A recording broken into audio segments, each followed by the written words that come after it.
I don't think I've ever seen an orb weaver in the seeds or the flowers of a sunflower. Because the sunflower isn't the flower. The seeds, well, these flowers on top of the seeds are actual flowers. So you got hundreds of flowers that make up all the flowers. Oops. Well, hello, ma'am. Oops. Sorry. Look at that. And that's how they sit, with the first four legs facing front. I can't remember if that is for camouflage. Hello, ma'am. Don't get overexcited. It's not dark yet.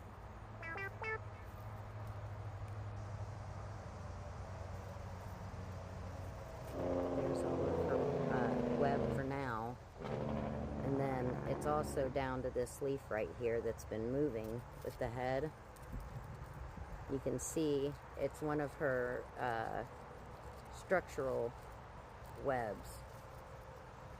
That's the basis for all of her webs that she makes every night. So a lot of orb weavers will make a huge intricate web, right? The ones that we're so familiar with, those pretty big round ones. Sometimes they're about 6 by 4 feet or so.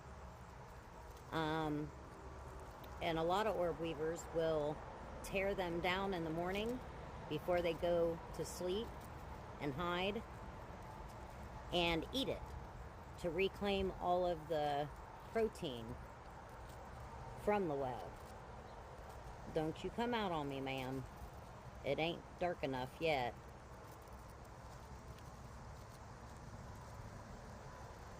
I love how they sit. Usually the four front legs that are facing forward will be, it's like they're steepling their fingers. They do it with the tips of their legs. But my daughter has to boop everything that when she sees it. She booped this gal and she moved.